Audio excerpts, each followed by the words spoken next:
Peace, love, knowledge, and freedom, and welcome to another episode of Frail Conversations. Today, I want to talk about a very, very important topic when it comes to us as men, and that is heartbreaks. Healing from heartbreaks. I don't think we ever really take the time to actually heal the way we're supposed to. Collectively as the human experience, a lot of motherfuckers don't anyway. But specifically when it comes to us, I've learned that, maybe it's pride, maybe it's ego, maybe it's just a conditional upbringing of us not being able to feel emotions or trying to condition ourselves not to feel it. But whatever the situation may be and whatever the case may be, heartbreaks are something that we don't really deal with. We try to brush it off. And a broken heart can lead to some damaging shit, detrimental shit down the line. You feel what I'm saying?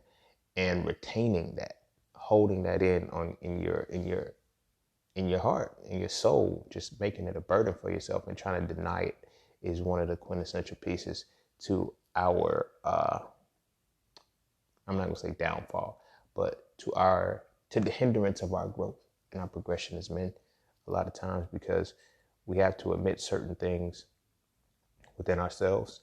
And there's a plethora of emotions that we got to go through that we try to avoid because, the heartbreak itself, we feel embarrassment, we feel disappointment, we feel betrayal, we feel anger, rage, whatever the case may be. Now, this is going to be directly for those whose heart have been broken.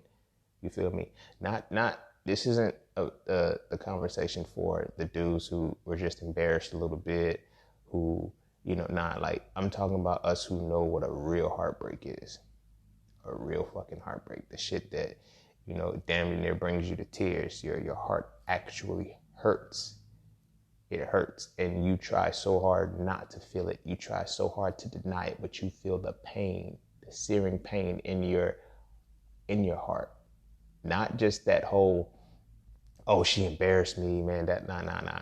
You know what I'm talking about, the shit that makes it difficult to recover. It's hard to get up in the morning. That shit that, you feel me, it makes you just break down. You feel what I mean? That's what I'm talking about in this situation. I'm talking about that devastating motherfucker that shattered your soul. And, we hold on to those moments. Now, we have those moments where, those situations where, dudes be like, yo, she broke my heart because she hurt my feelings. She played me. She embarrassed me, whatever the case may be. And then it's like, that sets the tone for, well, I'm not going to fuck with this type of woman or whatever the case may be. Nah, I'm not on that type time. I'm well above just the basic feelings. I'm talking about an actual heartbreak where you had to grieve over some shit, where you had to accept betrayal. You had to accept devastation. You had to accept these things, and it actually hurt your heart. You feel what I'm saying? And the reason why I want to talk about that is because I look at the strength that we have as men and how much more strength we would have if we would just be able to tap into dealing with our feelings, our emotions, which would help us when we are trying to go through a heartbreak. The hardest part about getting through the heartbreak is the denial that my heart is broken. You feel what I'm saying? And we take advice from the homies. It was like, man, fuck that bitch, man. Like that's our mantra to try to move forward. Like, fuck that bitch. All these hoes out here. You feel what I'm saying, man? If you don't go out here and get your dick wet with something else, like, those are just distractions. That's not the healing process. So what I want to talk about is the heartbreak from that perspective, with the healing process, because we don't really put it into our circles because we don't want to be embarrassed. We don't want to be whatever the case may be. But I feel like this is a conversation that we really need to have, and it kind of fell on a special day. It fell on a right time for me to do this. But before I hop in and get started, be sure to follow me on Instagram @just_seen_. Be sure to check out my website at iamjustseen.com.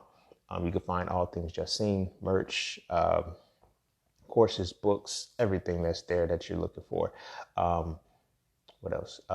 Much appreciation and love to everybody who tips, donates, and sponsors the podcast. You are greatly appreciated.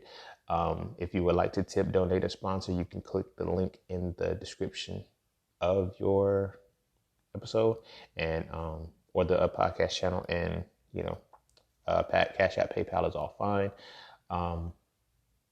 Yeah, and I think that's all of the housekeeping that we got to do for that.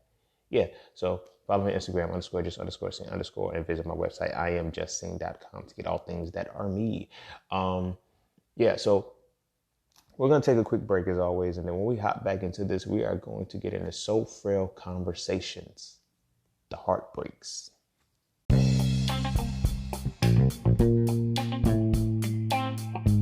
Oh yeah, and don't forget to visit IamJustSing.com. There, you can get all things Just Sing. You want to add the So Frail series to your library? Visit IamJustSing.com. You want to learn how to master the market for serious trading and investing? Visit IamJustSing.com. You want to get your hands on some exclusive merch like tees, hoodies, coffee mugs, hats, bags? Visit IamJustSing.com. Are you thinking about transitioning into the plant-based lifestyle? Visit IamJustSing.com. You ever want to just chat with Sing about anything from simple advice to mentorship? Visit IamJustSing.com. Anything and everything that is me, you can find at IamJustSing.com. So just take a quick peek into my world and see why being just seen is nothing less but always more. Because you never really know what you need until you see it. You will never see it unless you visit IamJustSing.com. All right. Welcome back. This conversation is going to be very touchy. Not touchy in the sense of being emotional and I'm going to be all in my feelings and shit. Nah. What I mean by touchy is that I'm going to show another side to where heartbreaks lead us, to what heartbreaks are. Because we spend a lot of time only focusing on heartbreaks from a relationship standpoint, from a significant other standpoint. But we don't look at the totality of a heartbreak. You know, a heartbreak is painful. It reverberates because there's so many different things, so many different energies that are tied into a heartbreak. You know, disappointment, anger, betrayal, embarrassment, humiliation. There's so many things that go into that. You know, so many things that go into that. And as men, the inability to process our feelings, the inability to understand our emotions leads us to completely go into a chaotic state of mind when we have our heart broken because we don't know how to process everything. Heartbreaks are fucked up. They hurt. They're very painful. This is not saying that you can prepare yourself for, if you master your feelings, master your emotions, when a heartbreak comes, it won't hurt. No, fuck that. That's not what I'm saying at all. What I'm saying is it's like a motherfucking, you're wearing a bulletproof vest. The shit ain't gonna kill you if you get shot in the chest, but that bitch is gonna hurt because it's still a projectile hitting your motherfucking body. Like, that's what I mean when I'm saying if you prepare yourself, you have your feelings. If we are able to have our feelings and our emotions intact, when heartbreaks happen, it's like we're wearing a bulletproof vest. Yeah, you still gonna get shot. You still gonna catch that slug. It's still gonna hurt. But it's in dealing with that and preparing and knowing how to deal with that. You know what I'm saying?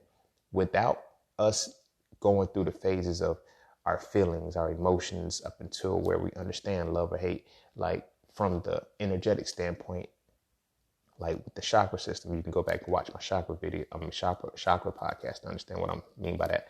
But when we go from the feelings to the emotions to the, the state of love, the power of love or the power of hatred, that is where our heartbreaks derive from. But as children, we grow up, we're taught not to be, express our feelings or have them.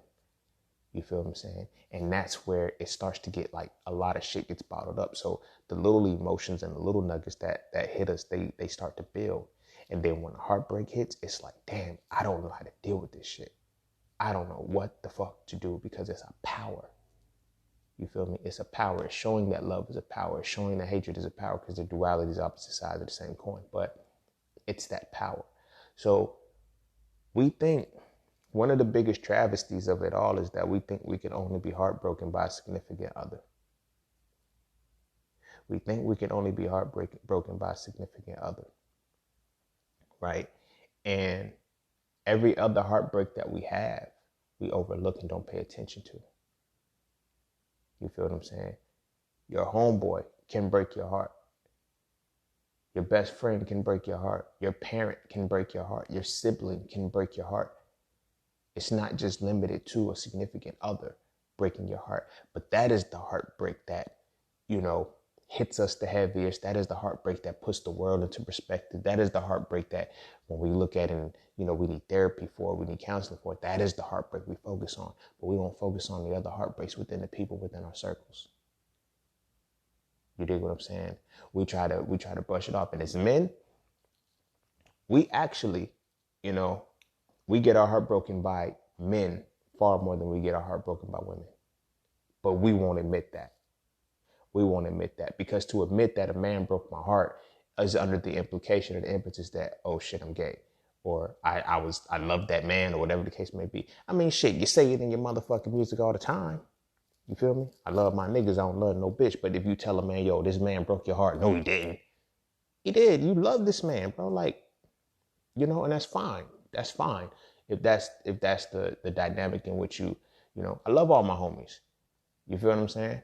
I'm not on I know the differences between love. Like, I don't have no intimate love for my homies. I don't have romantic love for my homies. I know that it's platonic love that I have for my homies. You feel me? So I love them. But it doesn't matter whether it's intimate, romantic, or platonic. You can still have that heart broken. You can still be broken in that. You feel what I'm saying? And we have to acknowledge both aspects of that shit. Just like from the platonic side of a relationship with a woman, you can have a woman break your heart platonically. You can have a woman that you love. Well, you can have a woman that you love platonically. You can have a woman that you love intimately. You can have a woman that you love romantically.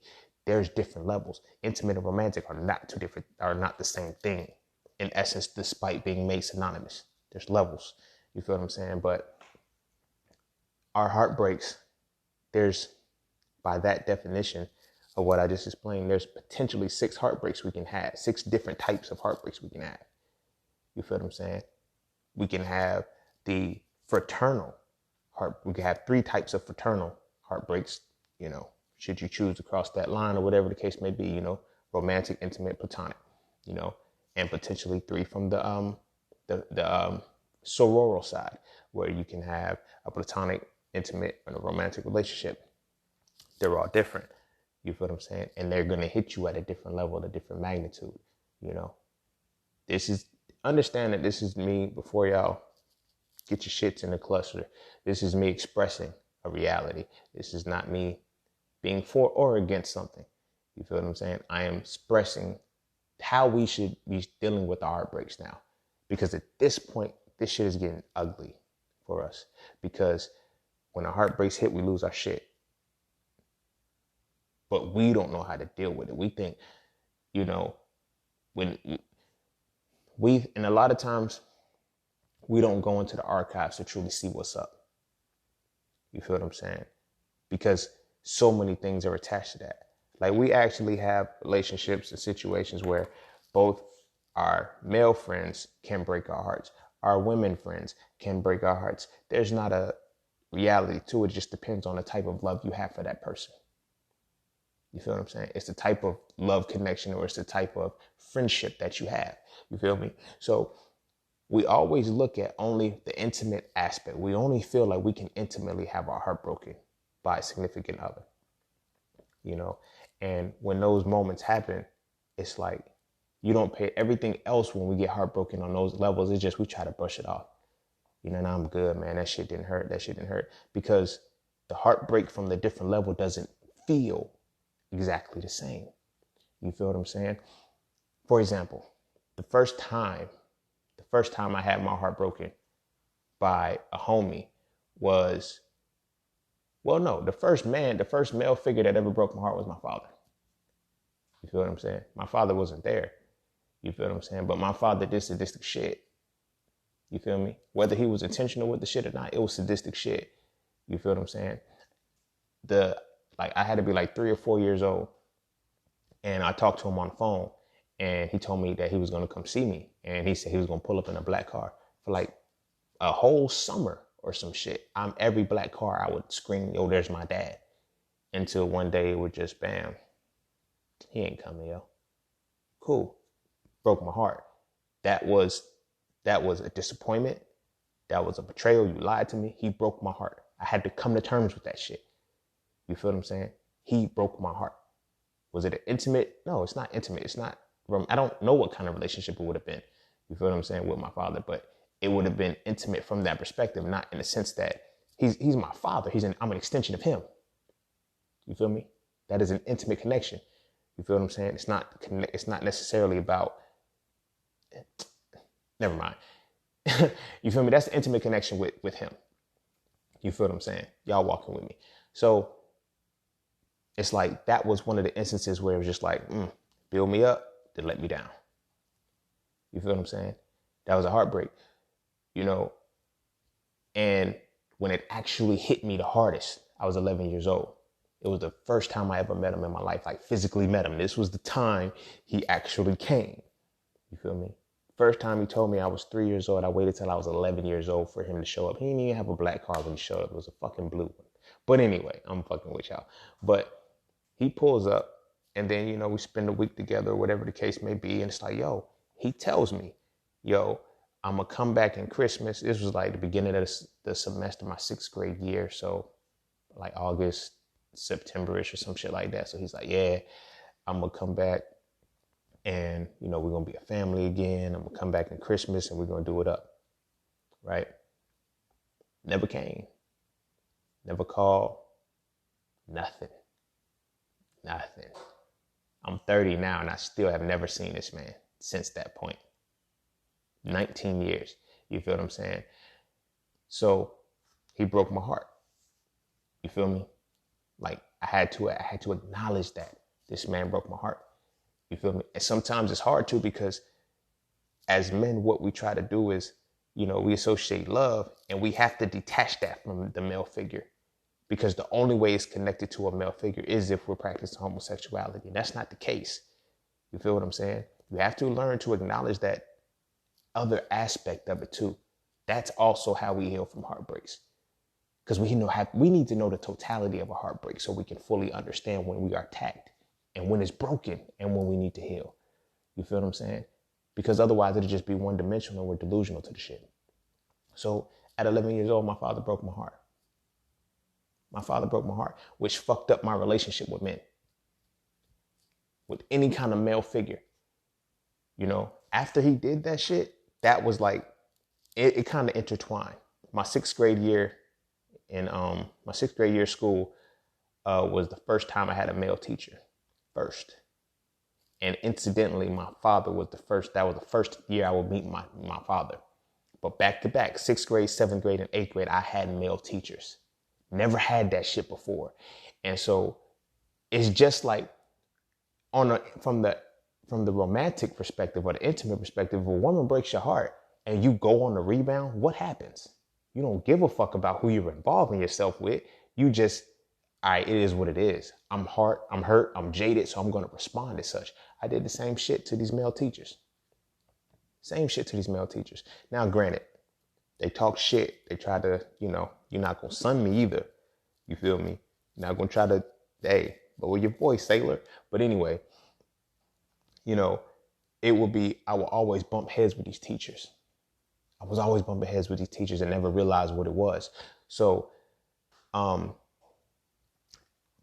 one teacher, my 6th grade teacher, he gave me like 8 discipline assignments and shit. I never did them. I went to his class. I didn't respect shit he said. I didn't give a fuck about what he was talking about to me because I was heartbroken.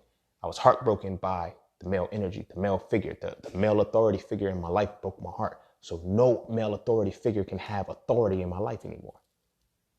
You feel what I'm saying? That heartbreak did that. It jaded me to that. You feel me? It wasn't until 7th grade when I actually talked to one teacher. Like me and this teacher almost came to blows, my guy. Like I could have fought him. You feel me? Like he had my mom's number on speed dial. He called her that much because me and him were always at odds. Always. And then one day he spoke to me. He said, yo, why you so angry? I said, I'm not angry. I said, y'all just can't tell me nothing. Y'all can't tell me what to do. He said, we're your teachers. I said, you're a fucking man. I said, I don't have a man in my household telling me what to do. I only have a man. And that's when it started to come out. At the time, I'm just trying to, be macho with his anger. I was heartbroken. My fucking heart was broken. You dig? Like, my fucking heart was broken. He broke my heart. You dig what I mean? And in breaking my heart and starting to heal that, like, I was able to, at 12 years old, I'm able to talk to shit about, yeah, he helped me get over my anger. Nah, this teacher helped me see that my heart was broken. He helped me see that my father broke my heart. You feel me? I was disappointed. I was betrayed. I was angered. I was every possible emotion. I felt that because he broke my heart. And I had to admit that within myself. You feel what I'm saying? I never been heartbroken by a woman up until that point, but, maybe a little embarrassment, but never heartbroken. My father broke my heart. And I had to acknowledge that shit. Right? So that following year, my 8th grade year, I'm starting to heal. And now I'm able to interact with male figures a little bit better. You feel what I'm saying? We were able to joke and play, but it was never I don't fuck with y'all because of the energy in which broke my heart. So that figure, I can't see that. Coaches, like all of that shit, like that's why I ain't play sports, because I ain't fuck with, because I was literally I was that broken. I was that heartbroken. It ain't no difference when you're that heartbroken and you're like, yo, I can't even engage with these women healthily because I don't trust them. Same shit. I was heartbroken, so I could never have this connection with the male figure to even have say a mentor, not from the Greek perspective. I'm just speaking for conversation's sake, but not even able to have a mentor, have a guide. I have to do this by myself. I can't use a man because this is what you're going to do to me. You're going to abandon me. You're going to leave me. You're going to hype me up to let me fall. And I didn't need that because I was heartbroken by my father. You feel what I'm saying? And I had to admit that shit. It wasn't until I got older where I was like, yo, you know what? I don't have many solid relationships with dudes, with older male figures. And then the older male figures that I don't respect them. I never had that respect. And it's because I seen my father in a lot of them. And I was like, I can't respect that because that man broke my heart. And that was the reality for me. You feel what I'm saying? It was a devastating heartbreak that I had to heal from. But when I started to heal from it, like I said, I didn't identify it as a heartbreak at the time because I'm just like, yeah, I just healed over the anger that he caused, the pain that he left me with. He broke my motherfucking heart. Same way he broke my mother's heart. Same way he broke my sister's heart. Me and my brother had to, well, I don't know if my brother's done this, but I know that I had to come to terms. We have to accept that he broke our heart. That's what we can't do, because to say that we broke our heart, he broke our heart, means that we loved somebody who didn't love us. That's the hardest part about it. Yo, I love somebody who didn't love me. He broke my heart. And like I said, when it comes to the guy code and all of that shit, it's hard to get past that because you can't put love and men together. You know what I mean? In many regards, without feeling the type of way.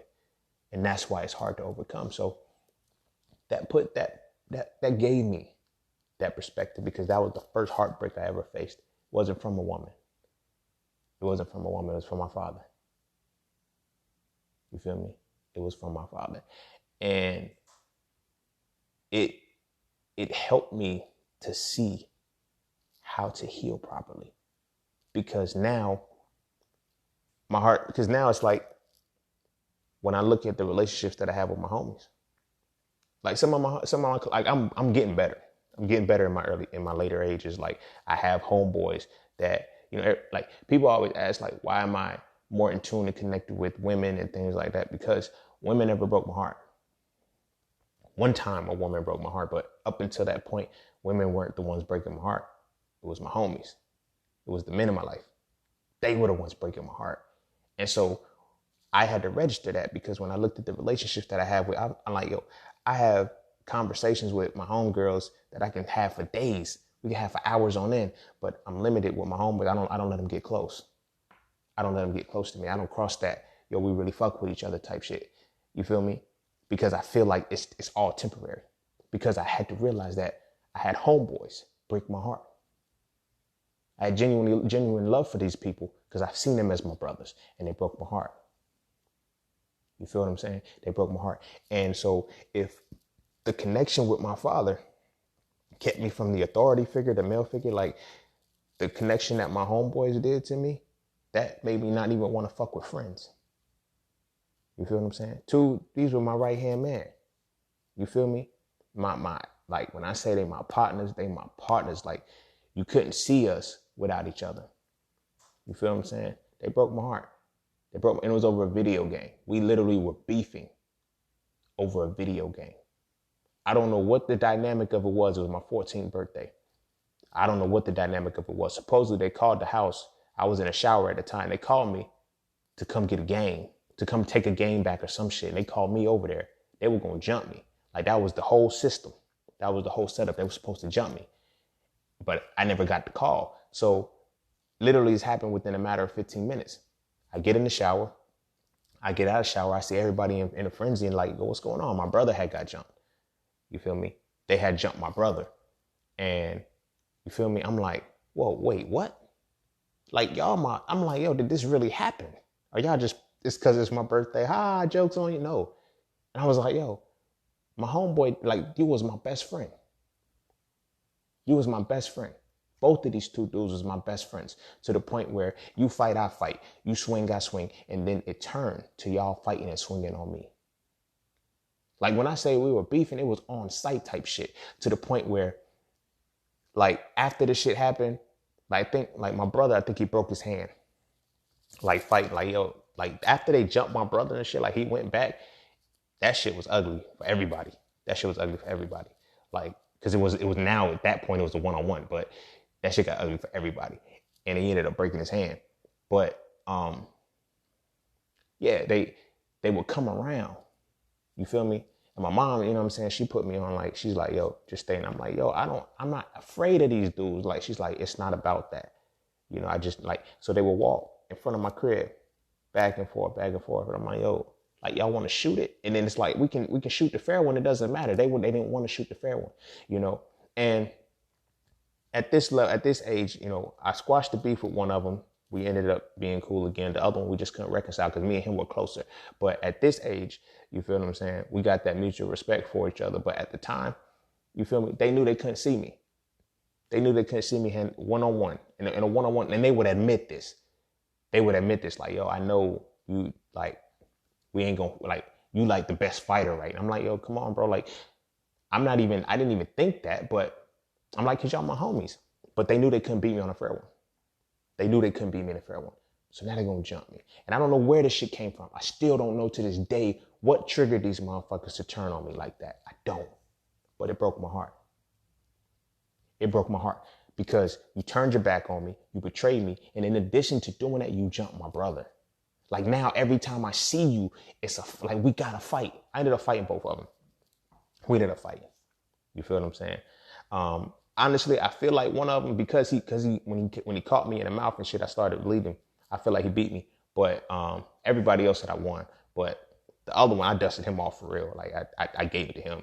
Like I wanted that fight, and that's the one that I couldn't reconcile with. That's the one I couldn't forgive because he was my best friend. Like they were both my best friends, but he was my right hand man. Like when I say right hand man, we had classes together in school. Like, you feel me? 7th grade. Like, you feel me? That was my partner, man. Like we fucked with each other heavy. 7th grade, 8th grade. Like that was my right hand man. And in the blink of an eye, he switched on me.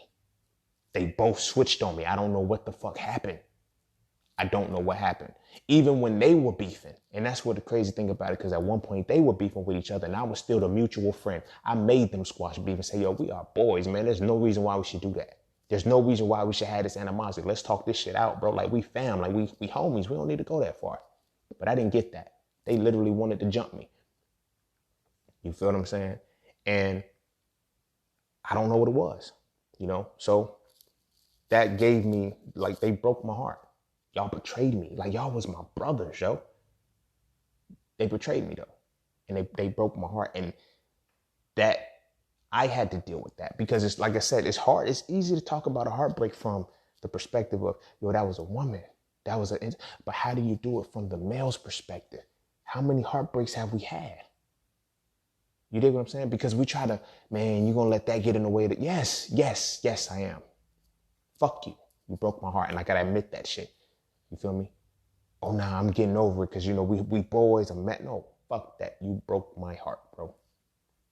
That's the real. You broke my heart. And that kept me from, like I said, I reconciled with one of them. The other one, it was unforgivable. I don't know why it was unforgivable, but like I couldn't even look his direct. I couldn't even speak to him. You feel what I'm saying? I was able to squash the beef with one. I was just like, yo, like easily. We were just talking like after the whole fiasco and the shebang happened and shit. We fought. We got it out. You feel me? We let it go. We shook it up. We let it go. The other one we fought. That was it. That was like I said. I can't fuck with you no more. I will not fuck with you no more because it's like you broke my motherfucking heart, dog. Like it was different. The homie that I could reconcile with, I knew he was shiesty. I didn't like. I knew how he operated. You feel me? I knew how he operated to where it's like he gonna pick the side. He gonna pick a side of what he think is gonna win. He like that's him. I knew that about him. You feel me? So I didn't really give a fuck about him. But you know what I'm saying? You was my right hand man, bro. You was my right hand man, and you broke my heart, bro. Like you. And after him, I never got close to dudes again. I never had a close homie that became my best friend ever again. Until college, my homeboy, my right hand, like this, like my little brother, like he helped revive that. But I never got close. I never got close. To this point, to this day, like I always worried, like if I got married, if I wouldn't have went to college and met my homeboy, if I got married, I probably wouldn't have a best man. Like that's how it is. Because after that heartbreak, I never healed from it because I never knew how to do it. I never knew how to say, I could trust another homie. I could let another homie in, be my right hand. You feel what I'm saying? But it's like I always kept that distance. You'll know me just enough, but not to get close because I can't deal with that shit again. That shit hurt me. I had to admit that shit. That shit hurt me bad. You feel what I'm saying? So then that was that aspect. And then the homeboy that I actually reconciled with, he broke my heart a double time because he creeped somebody that I was fucking with. You feel me? Me and him, we had it out. I realized getting older, it was about competition. And it was the competition that he always seen me one step ahead of him. I don't know why. I'm like, yo, we're homies. We in the same fucking circle. But after the shit, when me and him were beefing, well, you know what? I think I fucked up that relationship and I think I broke his heart. And I'm almost certain I broke his heart because I was fucking his sister. So I'll admit that. I'll admit my fault in that shit. And I think that's why me and him were able to reconcile because we was toxic as fuck towards each other. You feel what I'm saying? So much so that, I tell the story about how, he fucked the girl that I was fucking with. And then, but I was fucking his sister. You feel me? One of his sisters was my girlfriend first. Like I never crossed the line first because that was when I was like 12. I was in the 7th grade when I went with her.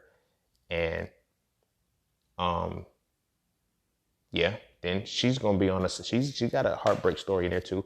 But anyway, so I was fucking with her, but I never crossed the line. Then I'm trying to think. No, he did. No, that's why. He hit the chick that I was with first. And then I went on a rampage. Because I'm like, oh, we boys and it's all fair? All right, cool. I hit his sister. I hit his first love. And that was it. I ain't really crossed that. But it got to a point where him and I were breaking each other's hearts. And because we were mad at the people outside of that. Like, you feel what I'm saying? Like, we weren't mad at each other. We didn't even want to accept that we were fucking with each other this way. Because it was like, bro, you my mans, though. Why you doing me like this? We would say shit, yo, it's just women, bro. You know how we do, man. Let that shit flop. You know what I'm saying? Let that shit rock. We was literally, breaking each other's hearts. And this was my best friend. Like, I called this dude my best. Like, you feel me? Outside of women, everything else was copacetic. You feel what I'm saying? He fight, I fight. You feel what I'm saying? Like, outside of that shit, it was all good. But it was in that point where we broke each other's heart. and didn't know how to express that shit. Didn't know how to admit it. Just like, fuck it, that's, that's what dudes do. That's what homies do. We share women. We do. No, certain shit is off limits. Certain shit you just shouldn't do. You feel what I'm saying? But we was in that mentality. And that's how we processed it. You dig what I'm saying? That's how we processed it. That's how a lot of us process this shit. You feel what I'm saying? So in that collective, those experiences with men, I had to realize that I was heartbroken. And in not healing that, it was hard for me to make connections with men. It was hard for me to, I got homies right now, they still, I fucks with them heavy, but I'm still healing from that shit. I'm still healing from that shit to where it's like, damn, what up, bro? How you feeling? I can go months on end and it's no hard feelings. I don't fuck with you. I have to learn how to do that shit again. You feel what I'm saying? I got to learn how to do that shit again because I had to come to terms with the fact that I was heartbroken. And it's like, damn, when we get close and shit like that, bam, bam, bam, I get it. We're older and all of that shit. But when you've never visited that shit and it just sat for a long period of time, it's hard to get over. With women, it's different. I've healed that aspect because that was one that I was allowed to face. That was the one that was right in my face. I was like, yo, heal from this breakup, let that shit go so you can trust women again, so you can get involved and da. But my encounters with my brothers it was betrayal. It was disappointment. It was heartbreak.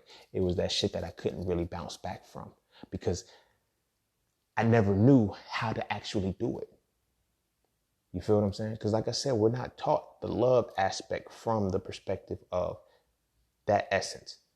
You feel me? I don't get it how we can look at and talk about, yo, I love my niggas, I don't love these bitches. But then not acknowledge that, yo, our homies can break our heart. Because all we see is the intimate side. We don't see the platonic side of the shit. Like, yo, that is your right hand motherfucking man.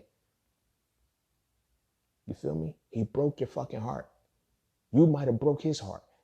You feel what I'm saying? And shit just couldn't be reconciled. But as men, we get so bottled up and so wrapped up in the fact that we can't talk about this shit that we let it linger. And it fucks up the relationships of so many different things. In healing that shit, I was able to make the connections that I made, going forward in my career in life before I was able to walk away from it. I had to really stop and say, and I know that this is what really started to shift. I kept working with men. It was all men. I think Philly was that was my zenith moment. That was my transformative moment. Everything changed for me when I went to Philly. But from that perspective, I went and I would just, be around. I was around men all the time, but I started to see, yo, why don't I fuck with this person? Why do I only want to fuck with the younger kids, the younger heads that, not the people my age, not the elders. And I never realized, because the younger ones never fucked me over. Because I was always big homie. The younger ones never fucked me over. So there was never a heartbreak aspect to it. So I was like, damn, I started to put the shit together. So then my peers, I was able to look at them as, yo, let's fix this shit, bro. Not them, because they didn't even know what the fuck was going on with me internally. But I was like, yo, I need to figure out why the fuck I can't connect with my brothers like that. Why do I keep them at a distance when they really are cool peoples and I need to keep them close and keep this, you know what I mean? I always kept that distance and I never wanted to be there because I'm so used to that heartbreak. And I never knew how to face that shit. You feel what I'm saying? A lot of us are in that perspective. To where we don't have we're not willing to face that male connection that broke our heart. And to deny that heartbreak puts us back in a loop where we keep trying to connect with men like that or make friendships out of dudes that are in that space. You dig what I mean? And that's what fucks us up. And then when we look at people that are different from that, it's like we have that expectation of, you know what, there's going to be a betrayal. You might fuck me over. I don't know how I could fuck with you. You feel me? Those are things that I had to deal with dealing with the heartbreak aspect from the men in my life, from the boys in my life, from my homies, from my father, from my uncles. That was the heartbreak part that I had to deal with. You feel what I'm saying? That betrayal, that heartbreak. You feel what I'm saying? And one of the hardest things is if we're in a position where our father breaks our heart, they give us that bullshit. Oh, that's still your fuck that. That's a heartbreak. That's a human being that broke your heart. Let's separate the titles and all that other shit. We need to stop letting the title and the position that we have given them in our life separate from what they've done to us. Accept it. Accept it. And that's what I had to learn how to do from that perspective. I had to heal that heartbreak. You feel me? I had to heal that heartbreak. And I didn't know, like I had to be 21 when I actually made the connection that my father broke my heart. And then I was able to as I got older, I was able to deal with the process. But when it registered that it was a heartbreak for me was when the relationship that I had with the woman who broke my heart, like she fucked me up. She fucked me up, bro. Like when that situation happened, I instantly put the two together. I said, yo, right now you're in the same bracket as my dad. And I didn't really know. I just knew that because what I was expressing was the full anger of it all, the full rage, the full disappointment, the disrespect, all of that shit. Like when that shit hit me, it was like, damn, you are literally giving me the same feeling my father gave me. And that's when I was like, yo, bro, he broke my heart. He broke my heart too. And that was okay to say. That was okay to say, and that is what helped me heal to that. So we got to think about this. When we look at these heartbreaks that we got to heal from, there's inner work that we got to do. We need to analyze the circles, the male figures in our lives too, and realize who of that caliber and that position broke our hearts too, because it's there. And we have to really, really, really start to peel back these layers within and not deny that men have broken our heart. But we need to understand the levels. Like, yeah, we have the platonic, we have the romantic, we have the intimate on that level if you in that bag. But for the most part, our relationships with our brothers are either going to be platonic or they're going to be intimate. And like I said, intimate is when you share a deeper connection to something.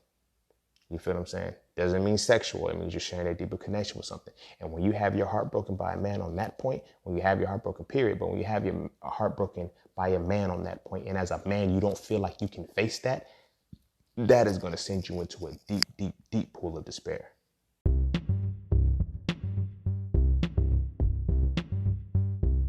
Hey, huddle up, broskies, because it's time to elevate. The secret to evolving masculinity is to define it, understand it, then apply it. The So Frail series defines masculinity as the spiritual, mental, and physical embodiment of the essence of analysis and deconstruction. From this definition, I explain how masculinity is not just the hat that we wear, but it's the essence that we must exude through application. If you enjoy the So Frail conversations, why not read the books that inspire them? Visit IamJustSeen.com right now to add the So Frail series to your library to get a better understanding of what masculinity really is. I promise, after reading So Frail, you will never look at masculinity the same again.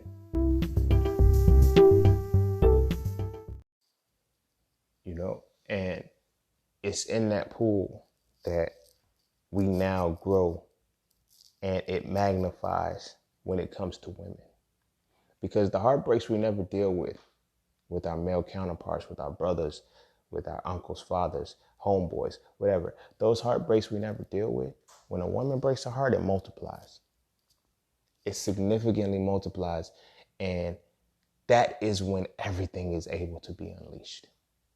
Because in this moment, this heartbreak is justified, not realizing how much is compounded on it in the realm of being a heartbreak. You feel what I'm saying?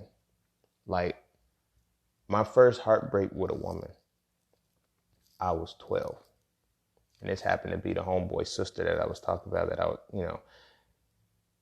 And then if you understand the code, that's law. You don't deal with your homeboys, your homie sisters, siblings, or whatever the case may be. But, she chose me too, but it's whatever. But that's supposed to be law. So I can understand my perspective in violating and breaking his heart in that regard. You feel what I'm saying? But she was one of the first people. She was the first woman to break my heart. And that wasn't a devastating heartbreak, but it was a heartbreak because it wasn't intimate, but it was romantic. You feel what I'm saying? And platonic as well. But she broke that shit.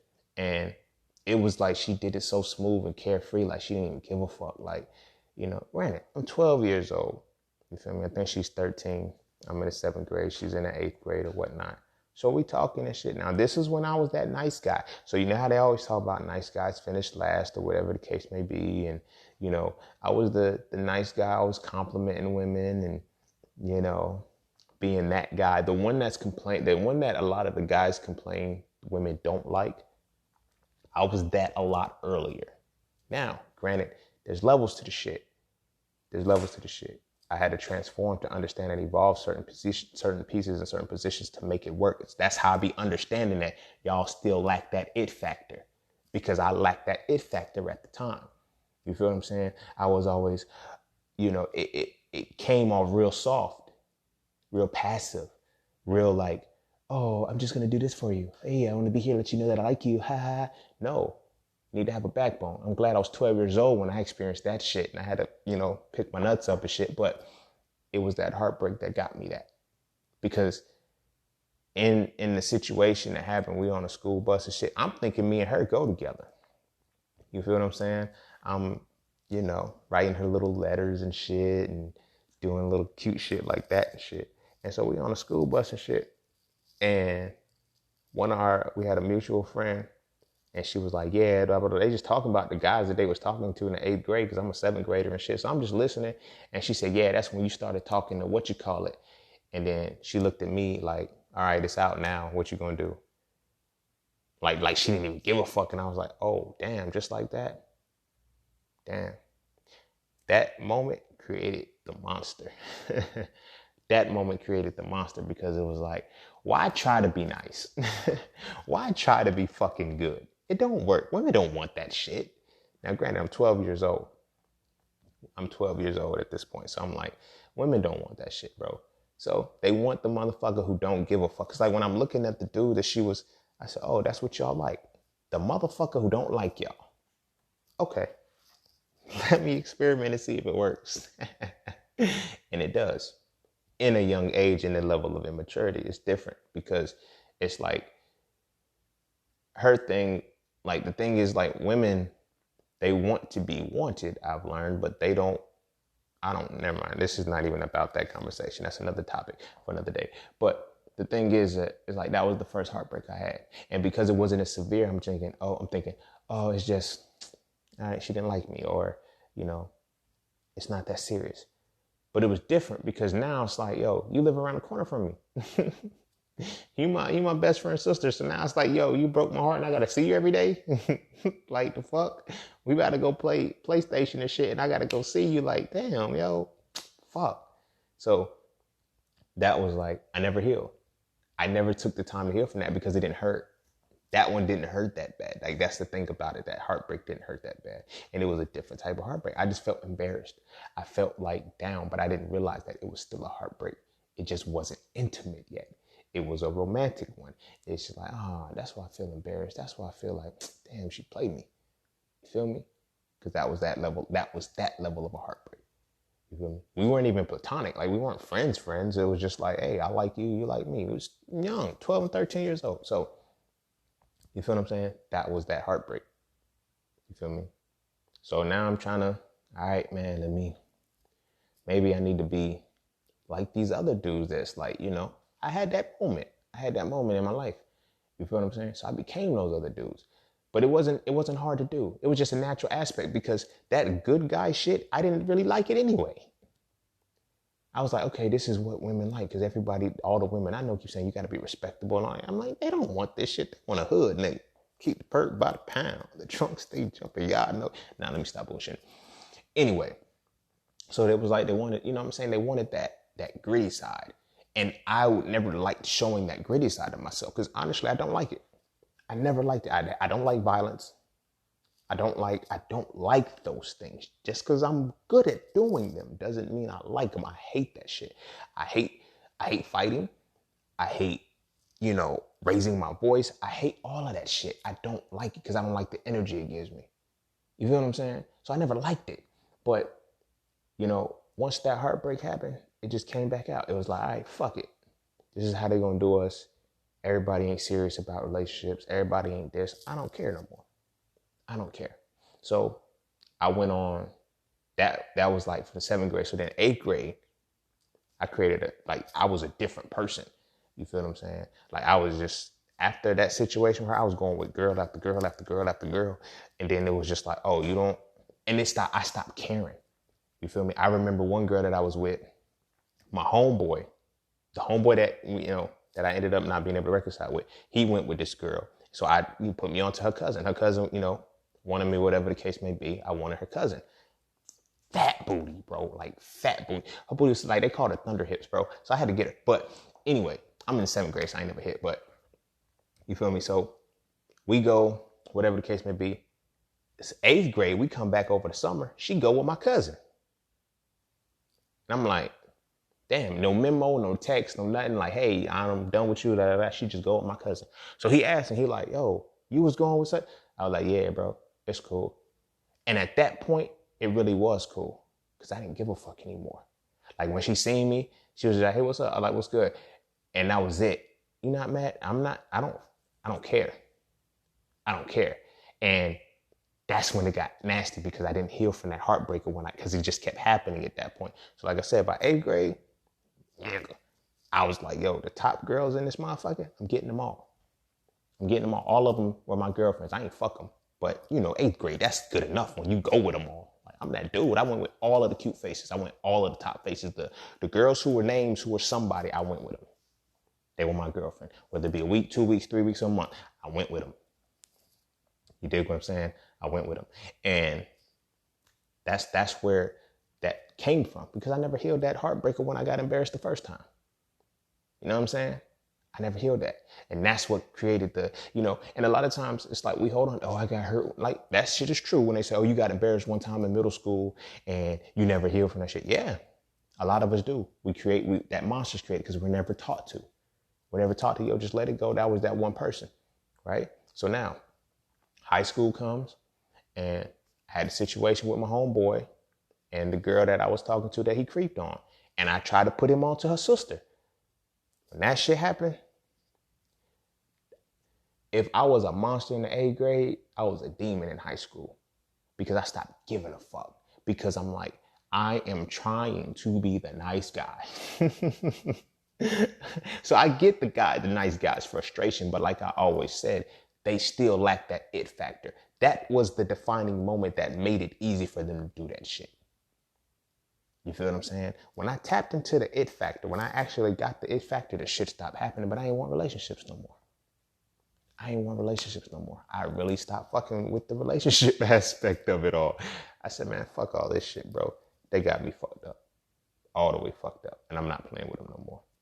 You feel me? So from there, it was like between the end of my 9th grade year, because the 9th grade year was when it happened, but by the end of my 9th grade year, up until, I didn't give a fuck about none of the shit. Like, I remember, so the girl that ended up creeping my homeboy, she would call me and spaz on me if I was talking to another girl in class. Because me and her sister had the same class. She'd be like, who is such and such? Why are you talking to her? I'm like, yo, calm down, bro. You feel me? I'm saying, what is it you fucking with my man's like, leave me the fuck alone, bro. Like that ain't got shit to do with shit. Just leave me alone. So when I came back my sophomore year, I was a monster. Bro. When I say I was a monster, like that it factor had kicked in and the nice guy was completely gone because I had never healed. I had never dealt with the heartbreaks that kept continually happening. I just let them rock. Because as a boy, as a man, I'm like, yo, I ain't supposed to feel what I'm feeling. And everybody out there, fuck these bitches, man. That was the thing. Fuck these bitches, all these hoes out here, man. You better stop worrying about that one. And it wasn't about worrying about that one. It was healing from the heartbreak. You feel what I'm saying? Now, mind you, these are all minor heartbreaks, but they're still heartbreaks nonetheless. You feel what I'm saying? Because a lot of them, like I said, they haven't reached that intimate heartbreak level. They were more romantic or more platonic, but they haven't reached that intimate level. So, going through life, we get those series of events that break our hearts. We got to stop being in denial to them. Because, like I said, had I been in the right space, because then I reached the point when I never forget it. I turned 17 and I said, you know what? I'm ready to get out of the game. Now, mind you, my run from 15 to 17 was crazy. When I say crazy, I don't even know how I did that shit in 2 years. Like I had women at the time, it was girls, but I had women in multiple schools, the 3 schools that was in our little county, had women in all of those schools, Had women at the community college.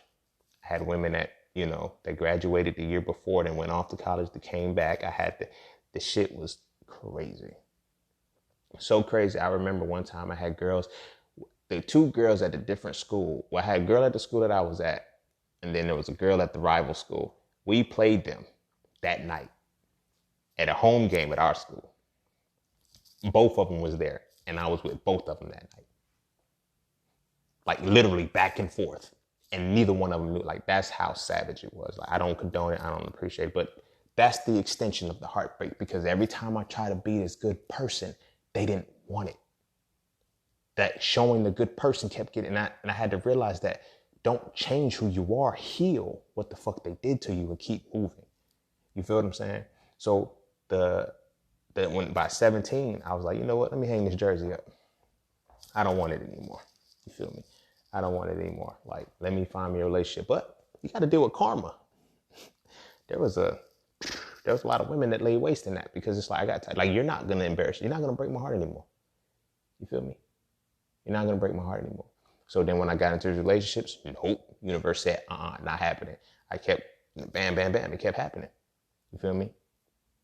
Had a situation with Shorty who got back with her ex, who was, mainly just getting back at her to get back at me. And then we realized I ain't want her no more. I'm like, I still got that. I never turned that F factor off. I'm glad I didn't. Like, that never stopped. So it helps me walk away from shit, but I also heal a lot more appropriately. You feel me? So I walked away from that one. That was another one that was just like, all right, cool. Another chip at the heart. Good old ticker. You feel me? Then there was another one where when I went to college, I was trying to be with this girl, and, she was a year under me. So she was a junior when I was a senior. Then I graduated and shit, went to college and shit. And, me trying to be the man that I am, I'm going to be a reformed man. I said, yeah, we had this party and I danced with somebody. Oh, well, I don't feel so bad. Bad for what? Well, I kissed somebody. Wait, a dance and a kiss? That's two totally different things. They don't even equate. All right, cool. Another one. On some DJ Khaled shit. I'm like, all right, here we go. Like, this is how we rocking. You feel me? So I was like, all right, maybe it's the time, not time for the relationship shit. Right? So that's another situation where it was like, all right, another chip, another chisel. But I'm still not healing it. I'm still bottling it up. I'm still like, okay, I'm not hurt. Fuck it. I'm rationalizing this shit somehow. Well, I wasn't there. So, I understand why you did what you did, because, but then I put all right, maybe we just don't need to fuck with each other, because I'm not leaving college and I'm not going to, you know what I mean? Like, if you can't, like, that shit used to always blow me. Women would hold down a dude that would go to prison, but the dude that went to college was just like, I can't do a long distance. Like, I realized that it wasn't that they couldn't do the long distance relationship. They didn't fear the competition of a man, that they fear the competition of a woman. Because it's like, damn, now you're going to be around women that aren't me. I have to compete with that. In jail, in prison, you're around dudes. And they're assuming you're going in one way, going to come out that same way. So they're not. In college, it's different. So I get it in the grand scheme of it all. But in the full logic, I was like, let me focus. All right. So then I met somebody. And this person that I met, this was the worst heartbreak right here. Because I meet this person and, they tell me all of the pain they've gone through. All of the people that hurt them. I've been hurt by this man. This man did this to me. This man did that to me. All of that pain. And you look at me and you say, out of all the pain that I've experienced, I couldn't put somebody through that pain. Like, okay, I'm with you on that. Like, we're going to be on the same page. So I'm thinking, okay, time goes on, within the relationship, there were several heartbreaks. You feel me? Several heartbreaks. The first heartbreak within the relationship that I stayed with was the first time she told me she hated me.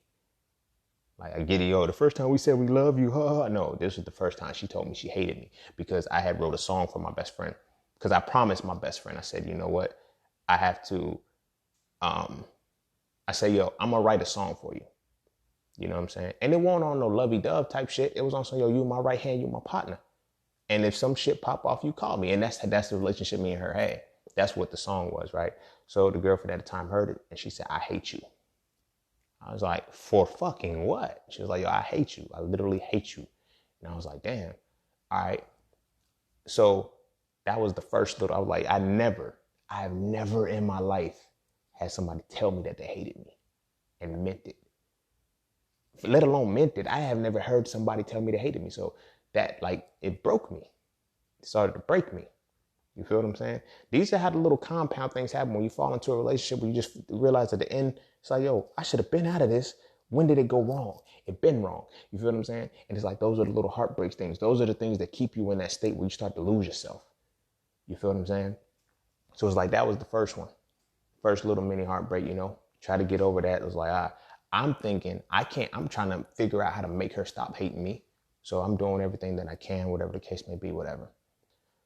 So that situation, I talk about it all the time, but this is the honesty part of it, the healing side of it too.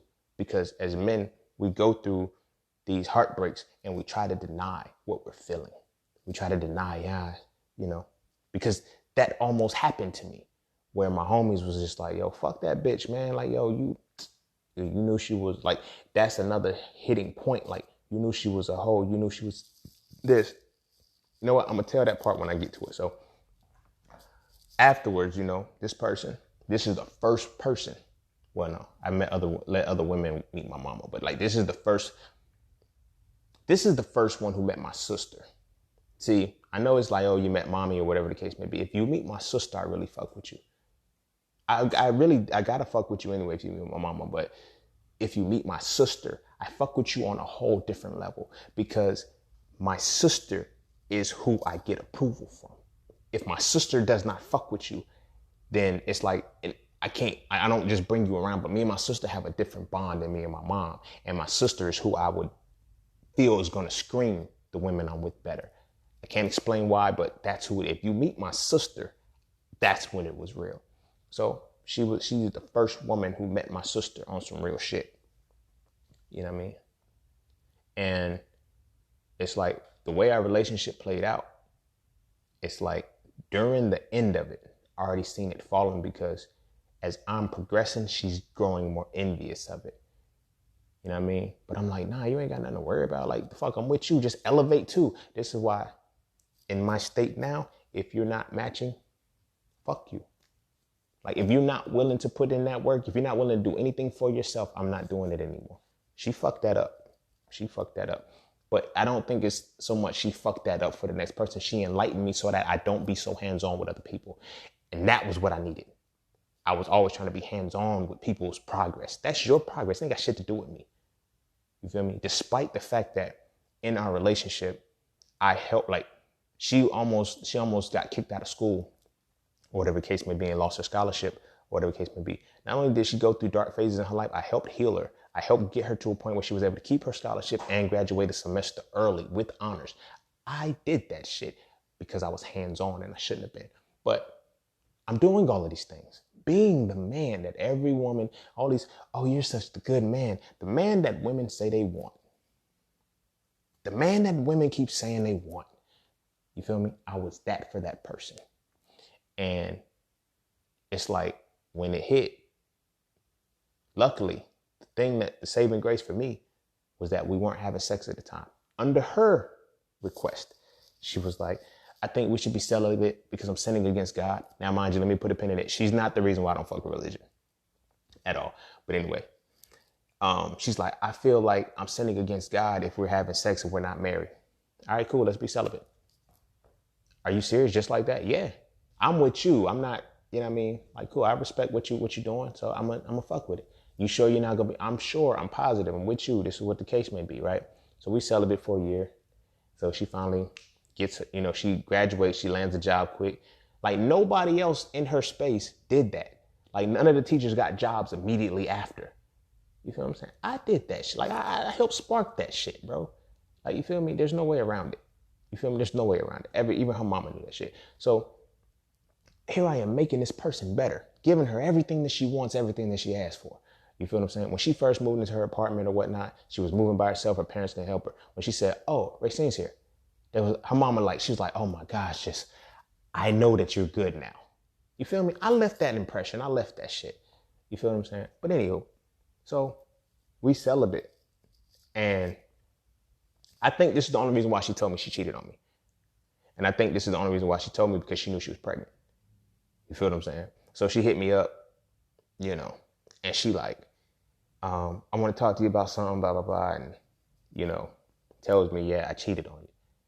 And I'm like, stop bullshitting. I don't fucking play with me. And then she starts crying. So that's when I knew it was real. I said, yo, you fucking crazy? Like, I snapped. Every heartbreak that I ever had in my life didn't compare to that one. It didn't compare to that one. You know, because that one kept compounding. Because she tells me she cheats on me. I'm like, all right, bet. I'm gonna let it go. Like, nobody else knows right now but us.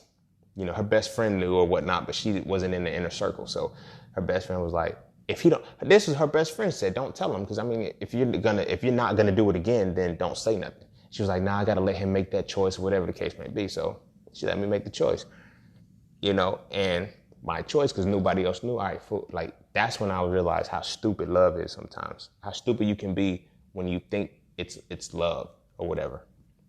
And it's really just infatuation, admiration, desire, and lust. Like, it's different. So I'm like, all right, I'll, you know, keep it under wraps, right? So now it's my mom's birthday and shit.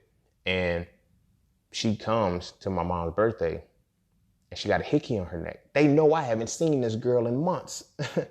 You feel what I'm saying? Because it was my senior, I was going into my senior year, so this was my junior year. So they knew I was out of school. I wasn't in there that semester. So they knew I had not seen her. Like, this was over the summertime. So you pull up with a hickey that's not red, it's purple. Like, it's been there. And then she wears a tank top with it, just showing it. I'm like, yo, you did that shit on purpose, didn't you? Like, what are you really trying to do to me right now?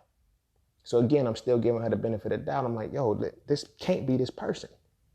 You feel what I'm saying? It's compounding. And then she hit me up and she's like, it's like a month, like all of this happens within a month's time. Between May and June, all of this shit happened after a whole 2-year relationship. You feel what I'm saying? And so when the icing hit, she hit me up and was like, oh, well, I'm pregnant. And I was like, yo, what are you telling me for? I'm like, well, you know, it's not mine, right? Just so we're clear. Yeah, I know. I know. We didn't have sex. Like, we had, like, that was my saving grace. That was my saving grace. Like, I think I would have lost my mind completely if she would have got pregnant. If I would have been having sex with her while she got pregnant, I would have lost my mind, because there would have always been a doubt in my mind that it wasn't mine. Like when I say that shit broke me in every way, broke me. And a lot of us as men, we go through fucked up, devastating breakups, devastating heartbreaks. And we act like they didn't happen. We act like they didn't happen. You feel what I'm saying? This shit made me look at everybody differently. My own family, I started looking at them differently, because as I'm talking, everybody's like, yeah, I knew something was off with her, but I didn't want to say nothing. Why the fuck didn't you tell me? Another heartbreak. Why the fuck didn't you tell me? You let me look stupid out here. Because I knew that, you know, you probably would have got close. Let me decide that I'm going to get closer to her now. Let me decide if I'm going to ignore what you're saying or actually pay attention to the red flags. You don't know what the fuck is going to happen. So there's betrayal on that side. That heartbreak led to so many different heartbreaks in my reality. And then talking to some of the friends that were in our inner circle. I remember one time we went out to eat, and some dude we was at cookout, so we were sitting outside on the little benches and shit. And dude had pulled up and called her name. So I was like, yo, why he calling you? Now, granted, luckily, because, you know, they're all black girls, they're like, it's stereotypical, but a lot of their names ended with Sha. So it's like all three of them were there, and it's like, oh, nah, he didn't call her. He called somebody else. And it comes out later. She was like, yeah, he really did call her, but we didn't want to say nothing, because I said, y'all are supposed to be my friends, though. So I said, let me get this straight. I said, I want you to eat. Like, we had this conversation. And this is why I love them so much, because we had this honest conversation. I said, I want y'all to eat this. I said, I really, really want y'all to eat this right now, because you hid that because we had a good night, right? And she still cheated on me. I said, all of that could have been avoided. I said, now let's flip the role. If a woman had called my name, what would y'all have done? Would y'all have looked out for me like y'all looked out for her, knowing that she was doing foul? You know, it was like, well, we didn't know that she was cheating. I said, doesn't matter. A dude called her name that wasn't me. And y'all knew that, and y'all lied for her. more betrayal. Like all of that shit is just like that one. It led me to so many different things. Like I got jaded. I stopped fucking with everybody heavy like that. Because it's like, here I am. All you motherfuckers said y'all knew. You can see the signs and never told me anything. And then some of y'all knew what the fuck was going on and didn't do anything. More betrayal, more heartbreak. Like, you feel what I'm saying? Those are the things that as men, we are afraid to deal with. Because we're trying to be in denial of the shit. I'm like, nah, bro, I will not be in denial of this shit anymore. Express what the fuck it made you feel that way. Like I said, this shit put me into a different quandary for life because after she got pregnant, you feel me? Me and her, we talked about having kids. Of course, that's what happens when you're in a relationship. You talk about marriage and shit. So I said, I want to have a daughter. Told her the name I was going to name my daughter. When she finds out what she's having, she decides that she's going to put that name on that daughter. You know, the homegirl, she said, well, it was only for a minute. She just thought about it, but she decided to go with something else. I said, the fact that she thought about it, it shows so much power in that, bro. Like, I don't think you get what the fuck she's doing to me right now. I said, y'all aren't feeling this pain. And that shit kept getting worse and worse and worse. And the worse it got, the more in denial I got. I kept trying to say, yo, fuck that bitch. I don't need that bitch. She ain't hurt me. She broke me, bro. She broke me. And that's what heartbreak does. It breaks you. It breaks you. And as men, we got to stop bullshitting about it. We got to stop playing with it. We got to stop acting like it doesn't. This is why we're having heart attacks when we're 50, 60 years old, 40 years old a lot early, because we are not dealing with the things that are breaking our hearts. You feel what I mean? We're not dealing with them. And after that one, oh my gosh, I was dark. I was dark. I went on a mean killing spree. Mean one. If my run from 15 to 17 was crazy, you should have seen the 6 months that I had after that breakup. 6 months. It was different. I didn't give a fuck. I didn't care. I was reckless, not just with relationships, but with life. Because on top of that, there was supposed to be the dude, she says that she got pregnant by the guy because the guy said he was going to kill me. I guess she thought she was doing it to save my life. I'm like, yo, you know where the fuck I'm from. Don't play with me like that. Is that really what he said he was going to do? So now I have to look at that. So now in my mind, I'm set up because I don't know anything about this guy, but he looked like things. I'm like, yo, this is the worst heartbreak that I could ever experience in my life. You feel what I'm saying? You know, so when I talk to people and they ask me, yo, why haven't you been in a relationship since that point? It took a lot to heal that shit. See, a lot of people, because we get in denial of the relationship, a heartbreak of what it really did to us, we assume, you know, especially us as men, we just move on. We just move on to another person, get under another person or get on top of another person. Just keep sticking in that cycle, never dealing with that motherfucking pain. That shit broke me to my core. It took me 5 years to recover from that shit. 5 years. I was 21 when that shit happened. I wasn't able to start dating and talking to anybody till I was 26. That's when I felt comfortable enough to say, you know what? I think I can go meet this motherfucker and, you know, go. I was that fucked up. And that shit, it broke me, cuz it broke me. And as men, we've been broken a lot and we won't face it. That's our biggest problem. That's why I wanted to dedicate this conversation to a heartbreak, to the real heartbreaks that we feel. You feel what I'm saying? Because all it's doing is giving us the ammunition to do stupid shit and desecrate ourselves and destroy who the fuck we are. I get it. It's hard to see the beauty in all women when you anticipate all women are the same. And the woman that broke you the worst is like that.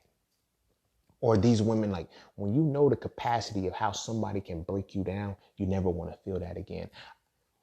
I know the capacity that a woman can bring me down, but I refuse to apply that to every woman that I involve myself with because they're not her. You dig what I'm saying? We get wrapped up in that, yo, these bitches ain't shit. All these bitches are the same. No, that bitch wasn't shit. Put the title on that individual situation, on that individual person. You feel me? Same aspect from the men's perspective. You feel me? All of the dudes that betrayed me, all of the dudes that wronged me, I had to stop applying it to all my brothers. Because they're not all going to do that shit to me. And I'm experiencing relationships and building relationships with my brothers who are in that space where they're not going to do that shit to me. I'm meeting women now who are not going to do that to me. But I had to heal to be able to see that shit. I had to heal to be able to see that shit. Like, I had to heal a lot of shit, bro. A fucking lot of shit. This is not like I just, I feel good now. No. This shit took time. This shit took facing those demons and not ignoring them. This shit took acknowledging my fucking emotions, my feelings, what the fuck it made me feel. You feel what I'm saying? Where it made me feel it at. Like, that shit hurt, bro. That shit hurt. If you haven't gone through a heartbreak yet, kudos to you. If you haven't had anything break you to your core, kudos to you, bro. I pray you don't. I pray you don't. Because the recovery is different. And you, in the recovery phase, take all the time you need. Do not, I repeat, do not be like, yo, I'm good after 2-3 weeks because you're smiling again. No, that shit might creep back in. You have to let your heart be healed. You have to get to the point where that sinking feeling doesn't happen anymore if you see that person. That's what dealing with that shit is like. Facing it, uncovering it, letting it go. This shit is not easy, but as men, we need to deal with our heartbreaks. All of them. The heartbreaks from the men and the heartbreaks from the women, whether they're intimate, romantic, or platonic. Every heartbreak we have faced, we need to deal with it and heal it, because when that compound hits, when the fucking major one happens, it's different. It's different. When that heartbreak hit me, I had accumulated so many heartbreaks that I never healed from, that I kept trying to be strong for. Shit broke me to my core. That shit broke me to my core. So much so that one of my best friends, she said, I almost cried looking at you every day. Like, there was no life in my eyes. None whatsoever. There's a lot of us walking around like that, still putting on a mask because we haven't done the inner work. We haven't done those healings. We haven't done that had those moments where, yo, I was fucking hurt. I was heartbroken. That shit hurt me, bro. Because I'm going to keep it 100 with you.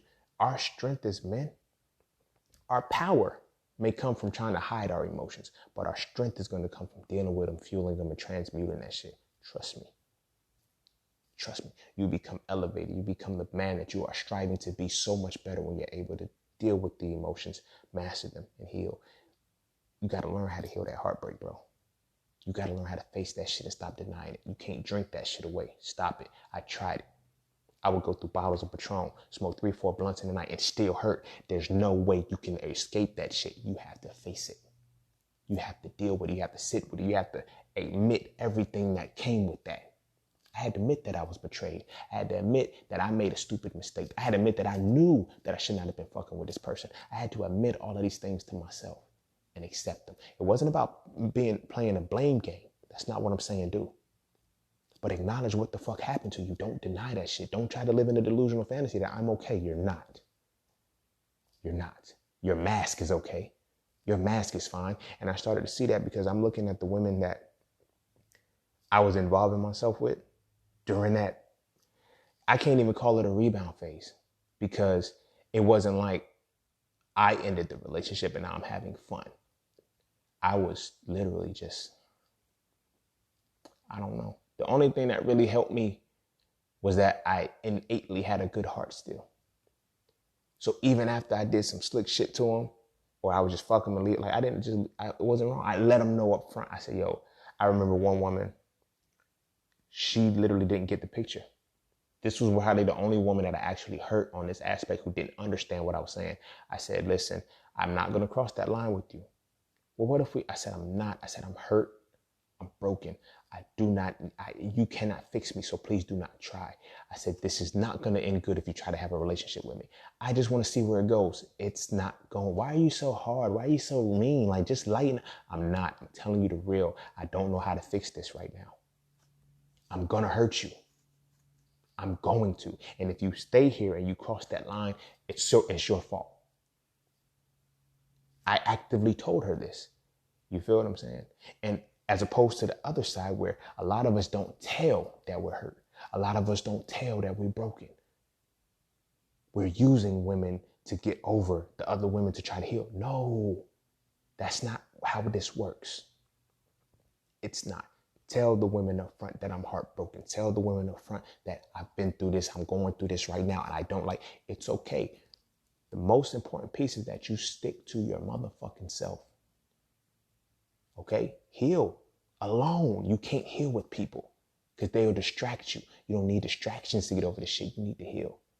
When I say it took me from 2000, when I actually got serious with the shit, when I got serious in 2013, that's when I say, you know what? 2013 was when it got crazy because I was in a position where I was hitting two women that lived right down the street from each other. When I say right down the street, 5 apartments down, like they're in little duplexes and shit. You walk 5 steps, and I really was not paying attention to my movements. So much so I met one woman in the club. She was like, come back to my apartment. I was like, all right, cool. I'm not thinking shit. As long as I got condoms in the car, we good. I go to her crib. Then I had another woman that I was linking with, and she's telling me, giving me directions to her house. And I'm like, yo, this shit look familiar as fuck, bro. This is familiar. Fuck. And then when I pull up, I'm like, damn. Then right after I knock her off, I leave. Then I get a text from the other woman that lived down the street. She says, where you at? So I'm thinking she's seen my car. And I'm like, I'm at the crib now. She said, oh, you want to come over? Yep, I'm on the way. Took a shower, went right back and knocked her off too. That was a problem. That was a problem because I wasn't healed. I was looking for medicine. And I couldn't get it. You know what I'm saying? Now, granted, I did keep it weird with them. So I'm not looking for a relationship. I'm into having fun. They were down with it. It just so happened that they were down with it. But when I realized how lost I was getting, how off I was, I had to stop and say, you know what? I got to go celibate again. Because I need to stop being distracted. You feel what I'm saying? So from 2013 to 2015, I went into that mode. I went into that space. I went into that energy to start saying, okay, let me just focus on me, bro. So I started studying for the MCAT. I started getting, started working out again. And then I got into med school 2014, so I'm thinking I'm still, and then I meet this woman and I had not done the work. When they talk about the one who got away, I had several that got away depending on the level of my life I was in. I don't think me and her would have worked who I am today, but at the time could have been perfect, but I wasn't ready for her. And I was like, damn, she's fucking amazing. When I say amazing, the universe aligned that shit perfectly. But I wasn't ready. And I didn't know I wasn't ready because I was just, not dealing with the shit. I'm just trying to, maybe if I just hold it long enough, it'll go away. Nah, that wasn't the case. You feel what I'm saying? You actually have to go in and deal with that shit. You can't just ignore it.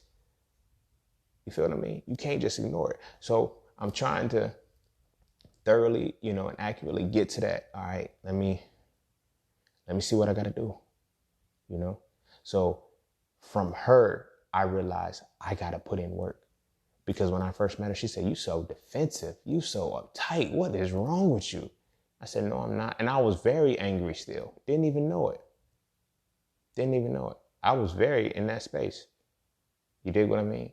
And it took me to, facing her. Then I was like, you know what? Maybe I'm not over that person. Because I really wanted a relationship with her. But I said, you know what? I can't cross that line because I'm not ready. I'm not. I met up and linked with with my ex-girlfriend at the time, and we met somewhere, mutual grounds, and then we went to go eat. Because I was like, I need to really see if I'm over you. Or have I just ignored you that long? Have I ignored this problem that long that it's not there anymore? Like, what did Jennifer Lewis say? She said, if you sit and shit long enough, it stops thinking. Is that what I did? When I seen her face to face, it was like, I felt nothing. So I thought I was good. It was that didn't mean that I was good. I felt nothing at all. And I realized I had not been feeling. I felt the same way I felt about the whole reality around me. When I got accepted into med school, I didn't care. When I graduated from undergrad, I didn't care. Like that feeling that I had, I was like, yo, it's still there. I don't feel, bruh. I have no feeling for anything because I'm still heartbroken. And now it's trickling into all aspects of my reality. I don't want to put my heart, I stopped putting my heart into things because I'm like, if I love it, this is what's going to happen. You feel what I'm saying? I started putting my heart into a whole lot of things. And it was like, so much so within med school, it was like, damn, I'm just here, bro. Let me go to the beach and shit play. I didn't take that shit serious. So the first semester, I fucked up. That first semester was my fault. I ain't gonna front. I'm on the beach. That was my fault. The second semester, my grandma was murdered. That was different. You feel what I'm saying? But it's like in mess, like when those times in med school, I didn't feel it. I did not put an ounce of love into anything. I stopped. And I didn't know like because I didn't love anything. I didn't want to put love into anything because of the outcome that love gave me, that I thought love was going to give me, that I thought what love was. And I said, yo, that heartbreak was never healed. You feel me? So I get out of med school, come back. I break my celibacy quick from like 2000. This is one of those, you still see if you still got it type things. You feel what I'm saying? I broke that shit from up until like 2015. And then I went back into celibacy because the last woman I had sex with, there was nothing there. Like nothing there. I never forget it. It was just like, it's a body. Like I'm used to like when I was like having like, I feel some kind of connection, some kind of intensity, sometimes a kind of warmness, some kind of like, it's something there, something magnetic that pulls me in, and there was nothing there. It was just like, yo, I'm fucking. And that's when it registered to me, because when I look back at those other experiences and shit up until that, I'm like, damn, I had never felt any of them. They were just bodies. You feel me? And that was the healing aspect that had to come into it, So when I went into that, like I said, so from 2015, so ultimately the whole process started in 2013, but from like 2013 to 2016, I really just locked in, and it really turned up with 2015.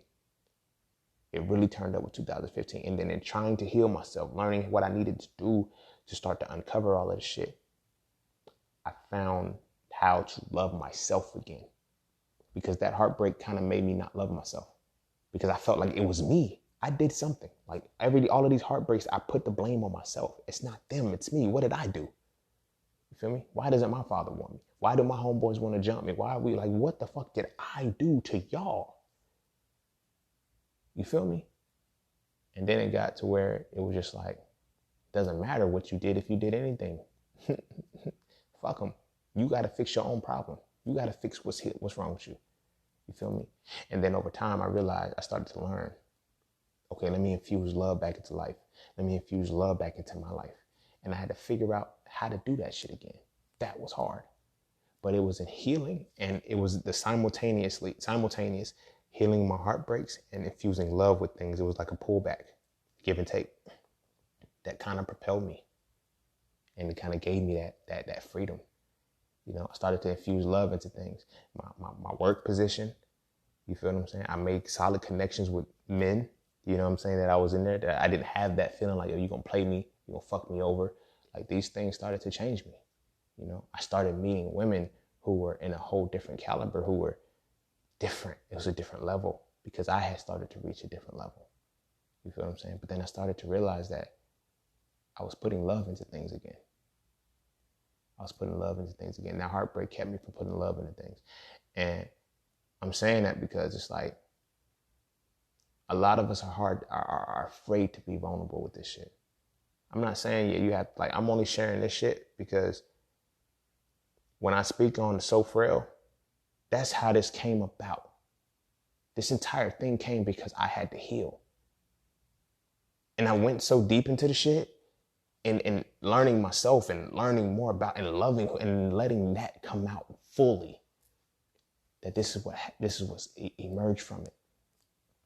You feel what I'm saying? Like, So Frail Conversations is about us healing more than anything. I'm not trying to get y'all to think like me. I'm not trying to get y'all to move the way that I move, or, but I had to show healing, because one thing that I've learned with all of the quote unquote man shit out there, nobody is giving us any kind of thing that shows us how to heal ourselves, how to transform within. Nobody's doing that. Now, granted, I'm not saying I got the blueprint. I'm not saying it's the end all be all, but what I have put out so far for my brothers has been transforming, because it's like, y'all, this is what I had to do. This is what I had to realize. This is all of the shit that I had to deal with in order to heal this heartbreak, because I had to look at the heartbreak itself. How did I get to a point where I can end up with a person who can break my heart? What happened in my life? What happened in my reality? These things all led to that. Those were some of the questions I had to find. I couldn't just ignore it and say, yo, fuck that bitch. She ain't shit no more. I couldn't do that shit anymore. I had to truly dive in and heal and uncover a deeper connection with myself. And that's where So Frail came in. So now when I talk to my brothers who are like, yo, how do I get to this level? What am I trying to do? Like, you know what I mean? Like, this level that I reached in life spiritually, not religiously, spiritually, is because I faced my heartbreaks, all of them. And when my heartbreaks come, I still face them. Yeah, I just got my heart broken in 2017 by a woman. You feel what I'm saying? It was a situationship, but she broke my heart. You feel what I'm saying? She broke my heart because we vibing and shit. And then next thing I know, she's fucking with somebody. I'm not mad because I'm like, yo, all right, well, you knew I was trying to accomplish certain goals and do certain things, and you were cool with that, but now you're not okay with that because I can't physically, like, I get what the situation was. So I didn't let that affect me as much, but it also didn't affect me so much because I had been healing. I had done the healing from all of the other shit. So it was just like that bulletproof vest shit. You feel me? Yeah, you shot me with a little 22. It ain't like you put a gauge on me, but you hit a 22 with me and shit, and I already had my vest on. I'm not tripping. You shot me with a baby 22. Little BB. But you shot me though. So that is my perspective of all of this. You feel what I'm saying? I want us to heal, but in order for us to heal, we need to face our realities. We need to face ourselves, face our heartbreaks, all of them. We can't deny them anymore. That is what's keeping us from propelling and excelling ourselves to the next level. This is what's making us hold these reserves for the women. This is what makes us do the certain shit that we do. We have to totally encompass everything within ourselves. Because if we're not able to face our heartbreaks, if we're not able to heal, we will never be able to face ourselves. Because there's I don't know why, but there's a connection between that heartbreak and self-blame. And it just so happens that self-blame or that guilt leads to shame. When you internalize guilt, you feel shame. Shame blocks your solar plexus, and your solar plexus chakra energy is about your personal identity. If you internalize shame for whatever it is that broke your heart, you cannot ascend to where you're supposed to be and get your personal identity right. You feel me? We're still trying to fabricate a reality that we're okay when we're not. And that is keeping us bound. And that is the shit that I want us to fully master and uncover, yo. When we can do that, when we can truly do that and truly master that, that is going to change our reality so much.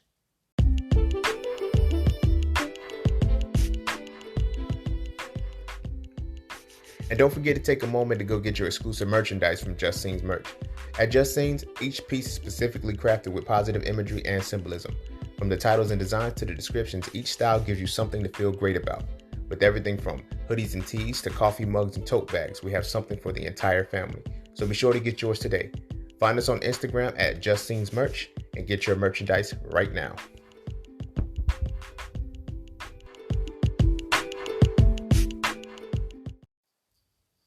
Yeah, I'm gonna wrap it up there, and I'm gonna end it with that.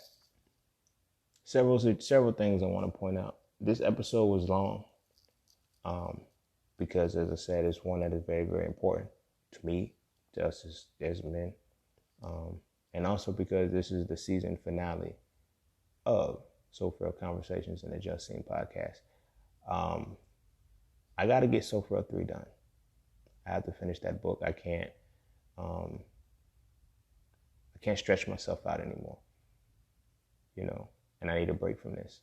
But I wanted to end on a positive note, if this is positive, but I wanted to end on a note that So Frail was actually built on. You feel me? When I talk about masculinity, when I talk about femininity, when I talk about the balance, the main focus of this is to achieve these things, you have to heal yourself. To achieve what you're supposed to be, to achieve what you're supposed to understand out of your personal perspective and the dynamic that you are as a being, you have to heal these things. You dig what I'm saying? So when I look at this reality and I look at where we are, our biggest hindrance will be the heartbreaks we don't heal from, the heartbreaks that we don't recover from, the heartbreaks that we try to distract ourselves from, dismiss, and disregard as things that we are fine with, or I'm good. You're not. You're broken. You're hurt. You're damaged. And that's okay. That's okay. Because you can change that reality for yourself. You can heal that. You can evolve beyond where you are at the moment that you decide that I'm going to heal my heartbreaks. I'm not going to deny that my heart was broken about anything. I'm not going to put capacities to what could break my heart or what didn't. The reason why I decided to give these two dynamics and these two perspectives in the extreme capacity that they were is because every single one of us have had our heart broken in varying levels. In varying levels. From both men and women. But until we can stop looking at that single solitary explosive heartbreak, the one that actually broke us down, the one that made us, that's not our only one. Because that was the straw that broke the camel's back. But you have to remember, in order for that straw to be the one that broke the camel's back, it has to be under a million other straws. There's levels to all of the things that we hold in. But because we see that final heartbreak as the straw that broke the camel's back, that's the one we pay attention to. There's so many other things that lead up to it. And in healing your heartbreaks, healing the things that break your heart, you feel me? Whether it be people who have transitioned on, that can break your heart, people who are no longer in your life, people that have damaged you, people that have devastated you, all of these things in real time have broken your heart. They can break your heart. You have to heal them. You have to heal them. You can't deny them. You can't suppress them, because that does nothing but put us into a narcissistic mentality where we continually think we're okay. Now we have to create this grandiose reality and this false illusion that caters to our ego that makes us think we're something that we're not. And then you have to keep it up. I don't like wearing a mask. I don't like keeping the mask on. In order for me to take my mask off comfortably, I had to heal, because in not healing, I thought that that's what people were seeing, my pain. In not healing my heartbreaks, I wore a mask because I thought I was showing my pain all the time.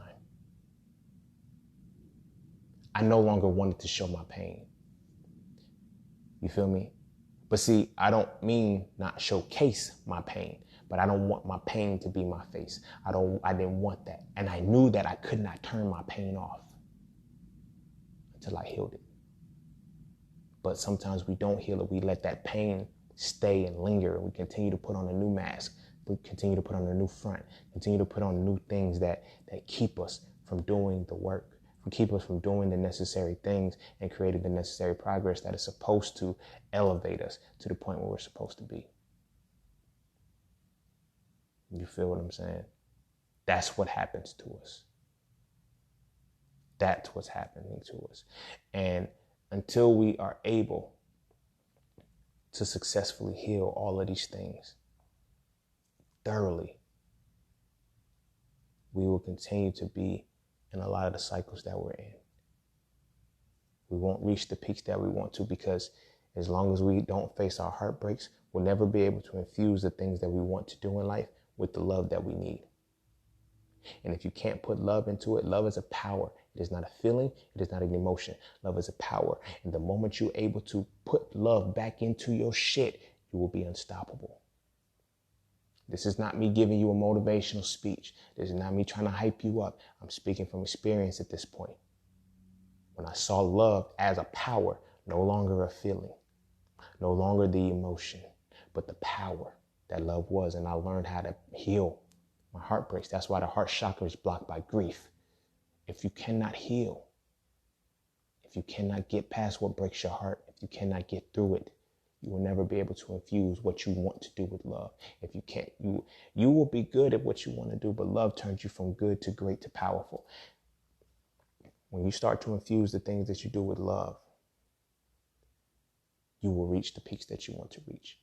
But it's not until you heal your heartbreaks. And like I said, with this being the finale, I wanted it to be full circle. What I intended all of this to be for.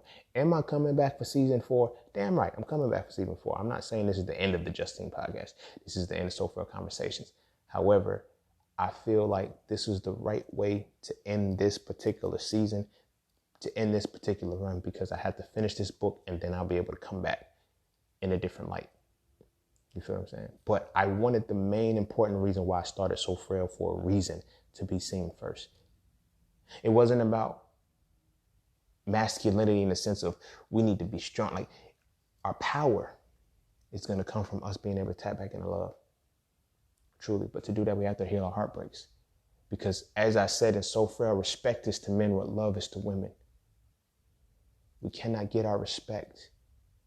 That's going to fuel us the way it's supposed to if we are still harboring the pain from heartbreaks, the pain from traumas. It's not an easy process to get over. Trust me. But the moment you learn how to heal from the thing that devastated you the most, everything else becomes easier to heal from, a lot faster to heal from. So that's where I want this to go. That's where I want this to stay. And of course, I wanted to show my side of it. I can't just tell you, do this, without showing you why I had to do it, what I had to do to go through this, and how long I even held on to the shit. You feel what I mean? It's doable. Very doable. You feel me? But you got to do it. So with that being said, I'm going to end it there. And I think season 4, I'll probably bring back in January. If before then, cool. But it'll probably be January again before that comes back in. But, yeah, that's it. That's it. That's what So Frail is about. That's what So Frail is about. In order to conquer yourself and truly master your masculinity, master your femininity, it's all going to derive from understanding your emotions and healing your heartbreaks. You feel what I'm saying? My brothers, go heal. Take the time you need. You're not gonna be late. You're not gonna miss the woman that you're looking for. None of this shit is gonna stop for you. Because I can guarantee when you come out of that, like, who you're supposed to be with, who you're supposed to have, that's what's going to be on the other side of that. I always say this to everybody. Your purpose is on the other side of your pain. Your life purpose, your life calling, your path, whatever the case may be, whatever you decide to call it, your mission is on the other side of your pain. You were hurt for a reason, because what you heal from, you have to give to the world. All right? I want all my brothers to be great. I want us to continue to be great. I want us to continue to do what we're doing. Heal that pain. Heal that pain. Tap into you and truly uncover everything that is deep within you and learn how to truly master who you are. All right. I love y'all. Be sure to kiss your babies. Be sure to follow me on Instagram at _just_scene_. Visit my website at iamjustscene.com. Yeah, if you want to sponsor, tip, donate, whatever the case may be, you can do so at Cash App, PayPal. It's all in the description of the podcast. But we will be returning back with the Just Scene podcast no later than January. If I get So Frail 3 done ahead of time, then we'll go from there. But I can't continue to do both because it takes away from So Frail 3 when I have to put in here, because sometimes things come about. So I want to go ahead and just stop that and start dividing it too. But yeah, we will be resuming, and we will be back with the Just Sing podcast all together. Yeah, man, my brothers heal. Face that pain. Face it. Those heartbreaks, sit with yourself. It's okay to do so. If people start falling off as you heal, they were keeping you in your pain. And you have to accept that you were making trauma bonds with those people. Things are going to change when you change, but you got to heal that pain. So I love y'all. Be sure you make sure you kiss your babies. Make sure they eat their vegetables and shit. And stay updated on everything I do through social media and through my website. And I'll catch y'all on the next one when we come back. Peace, love, knowledge, and freedom. I'm out.